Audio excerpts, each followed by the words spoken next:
How you doing out there? This is John Wayne Mercure, the Sonneteer, from beautiful, beautiful Chandler, Arizona. Perpetual summer. It's always summer here. Sometimes it gets a little hot, but so what? Everything is air conditioning. Thanks to the miracle of air conditioning, it's fabulous. In the cars, everything is cool, and that's what you want. And I'll tell you what, I haven't seen snow in 23 years, and I love snow.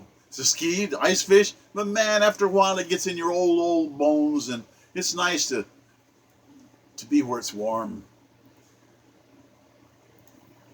I'm going to read this here. I wish I had it memorized, but I don't.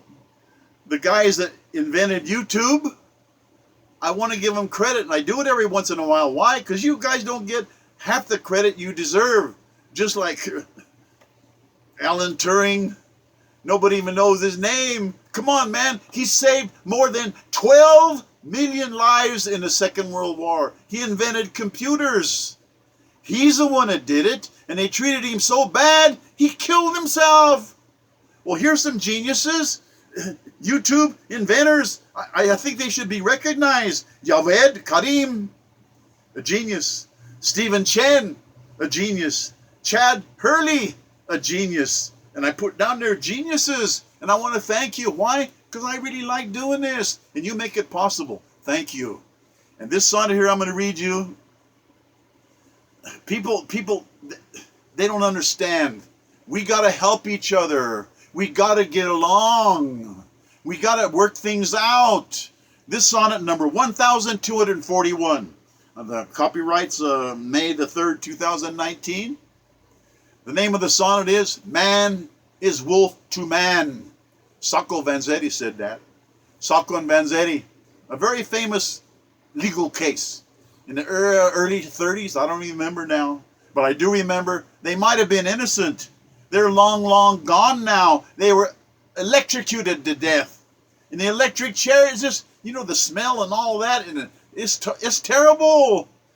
Electric chair? Well, they were anarchists, and everybody said it was crazy, and that's half of the reason they did it. And they also were after Italians. That's a terrible thing to do to Italians. And they're now dead as an example, making an example of don't disagree. Don't disagree. You can't be an anarchist, because if you do, we'll electrocute you. And they still don't know if they were innocent or guilty, but come on, man. Sacco Vanzetti said, hey, man is wolf to man. And that's the way it is. And we're going to go out innocent. And he always said he was innocent. This guy wrote a letter to the newspaper. His name is Austin, Sir Austin of Phoenix.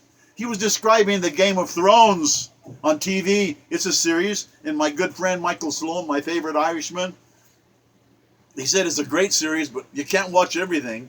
And I watched parts of it.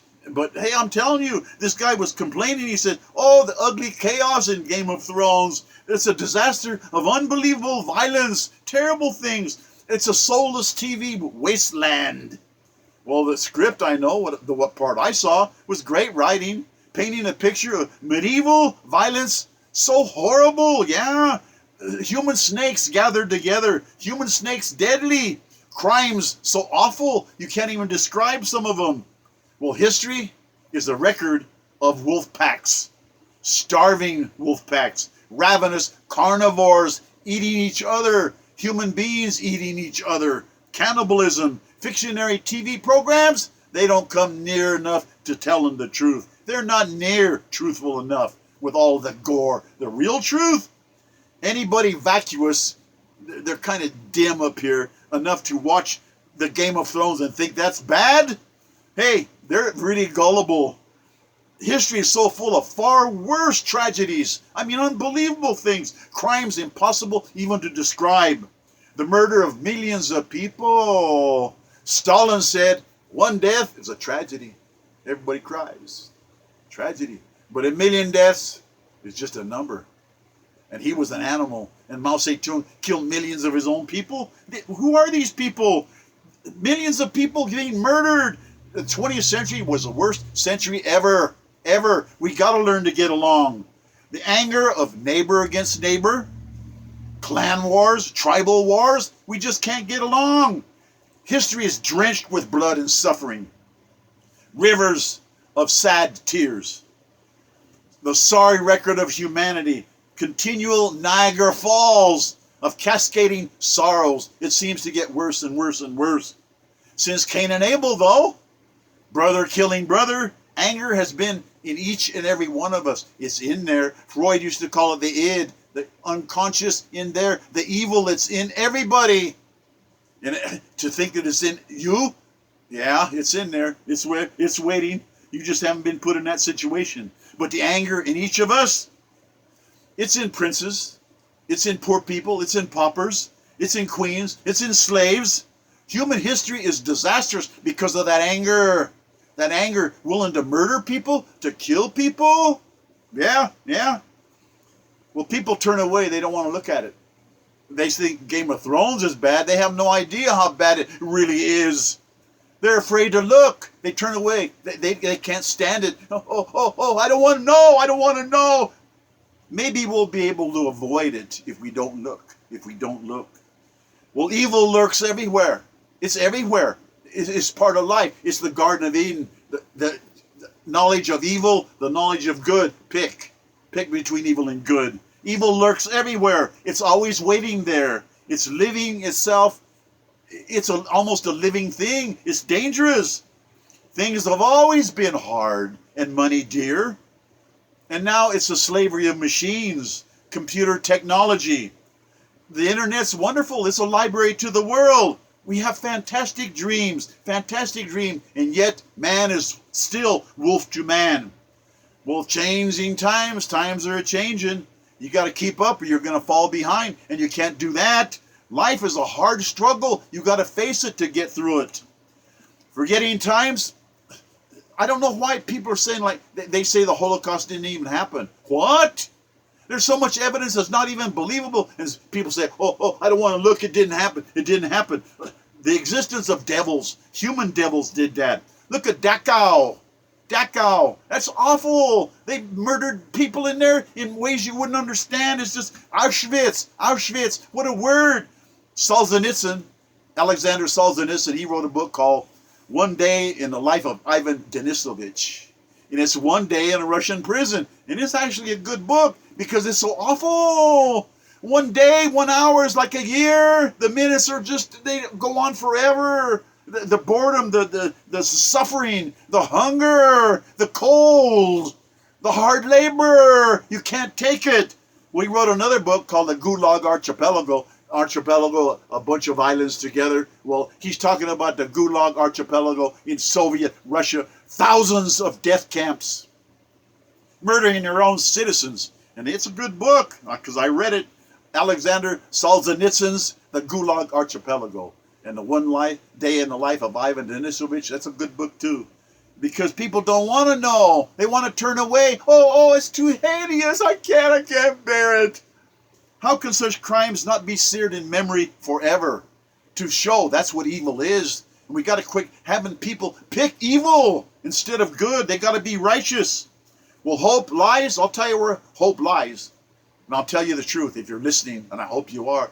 God, make you listen. I hope you are. Because hope lies in the American Constitution.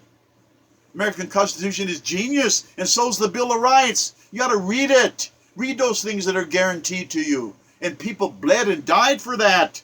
It's a tightrope. The Bill of Rights and our American Constitution, it's a tightrope over an abyss. I mean, we could lose it all. It's the rule of law. We have to have the rule of law. And people say, no law. Bass Reeves, I wrote a sonnet about him and put it on a video. Bass Reeves is my hero. He was born a slave.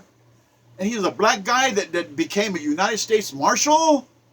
Born a slave, he was a marshal for 32 years. He arrested more than 3,000 really bad felons. Why? Because they said the law is everything. I've lived without decent law, and that's no life at all. Law is everything. It's freedom shining bright to live by law, to be righteous. Past history should be remembered, and it should be taught. And it's not being taught. These teachers right now, they don't teach nothing about civics. They don't teach nothing about being a citizen. They don't teach nothing about the Bill of Rights. Most people out there can't even name the 5 things guaranteed by the First Amendment. They can't grasp it. They can't. Grievance, religion, assembly, speech, and press guaranteed. Yeah. Paid for with blood. And Hillary Clinton, that crazy damn woman, that Saul Alinsky devil worshiper, she said, oh, we should take the Constitution, it's an outdated concept, and put it in a shredder. She's crazy. What about that $150 million they stole from that charity of theirs? I'm just telling you, hey, the Republic of America, it should be for all of humanity. We can do it. The American Constitution and Bill of Rights for everybody. The lost history, all of these terrible things, we got to revive it. The lessons have to be learned. We have to defend human liberty. There's only one truth, and that's what I'm trying to tell you. My word, Jehovah, Allah, Ja'Allah, one God. If it's Manitou, the Great Spirit, the Hindus, the Buddhists, they all believe in things. The Taoists, I'm just telling you, hey, there's only one God, and God is truth. Truth itself is God. God, what do you think about the truth? If you are with truth, you're with God. To be with truth is God. Where man is wolf to man, and that's what's happening now. It's just awful. Hey, man is wolf to man, we die. All of us die together. It's evil against the good. And may the truth be with you, all right? You please be righteous. I'm asking you. I'm begging you. There's righteous men and women out there. I'm talking to you. I'm begging you. I'm pleading with you. Please, please. You know what righteousness is. I don't have to write the book for you. You know what's right and what isn't wrong. It's the Garden of Eden. Are you going to pick evil or good? Pick evil. I'm begging you, please. Thanks for listening. Ja'Allah pour vous avec moi. Au revoir, mes amis.